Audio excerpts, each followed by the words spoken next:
ایک دفعہ نبی کریم صلی اللہ علیہ وسلم کے پاس ایک نوجوان آیا کہ میں زنا کرنا چاہ رہا ہوں۔ صحابہ کرام کو اس شخص پر شدید غصہ آیا کہ وہ کیسے ایک گناہ کی بات رسول اللہ صلی اللہ علیہ وسلم کے سامنے کر سکتا ہے۔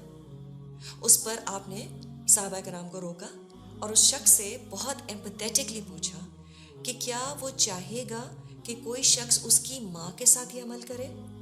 اس نے کہا نہیں۔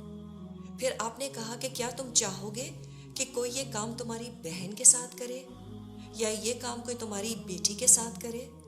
اس نے کہا نہیں۔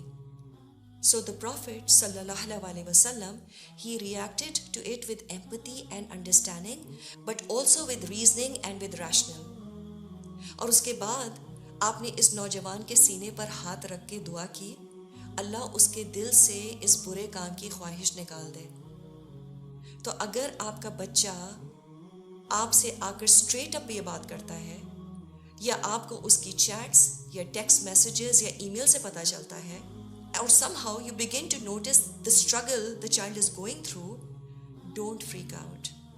سب سے پہلے اللہ کا شکر ادا کریں کہ یہ بات آپ تک پہنچ گئی ہے اور اس پرابلم کے بارے میں بات چیت کی جا سکتی ہے۔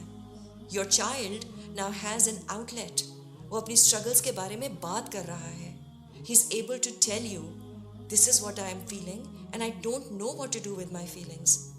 Because the worst thing that can happen is that he tries to speak to you اور اس کے اپنے گھر والے اس کی struggle کو سمجھ نہ پائیں اور اس پر کفر اور جہنمی ہونے کے فتوے لگا دیں۔